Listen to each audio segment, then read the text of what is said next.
It was highly interesting for me from an exchange listing market making perspective when Dom shared the story of the ICP token launch. I'm reflecting on the people going on CoinMarketCap, clicking the ICP. This horrible chart. And right? you see this horrible chart. I found it the most fascinating story related to some other exchanges and other individuals who are now in jail, actually, SBF, right? Oh, 100%. I mean, I wasn't there at launch, so I can only give you my view on what my assessment of the situation is and what you can, in the meantime, see. For the viewers, there's a really interesting website called cryptoleaks.info, which gives you a full kind of investigative report about everything that happens. Maybe first to provide the context for the viewers and then explain kind of what happened from your perspective. If you look at the all-time chart, right, you see this very nasty spike and then you see it dropping down, right?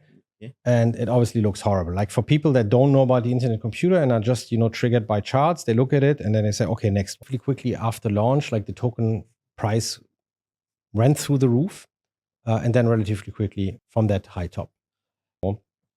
There were some very suspicious things going on. There was a perp ICP popping up on FTX before the launch of the token. Back then, perps were really not a thing. Perps probably came around 2018-19 to be popular, right?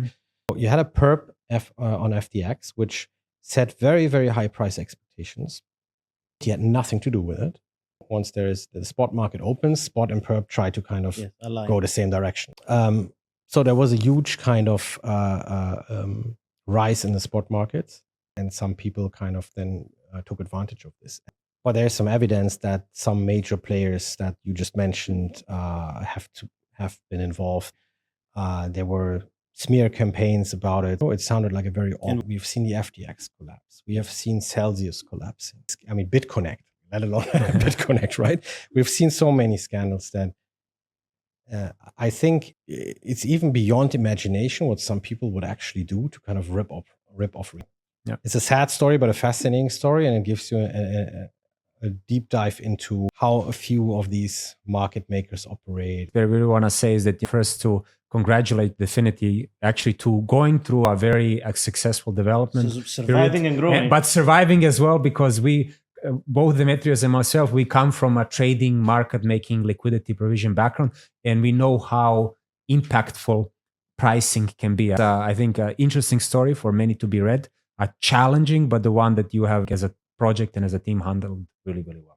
Thanks. The kudos obviously go to the team, right? To Dom and Jan and everyone that kept on building, tried to minimize distraction from it and just kept on building. This is the substance topic. And this is also why I chose to go to DFINITY.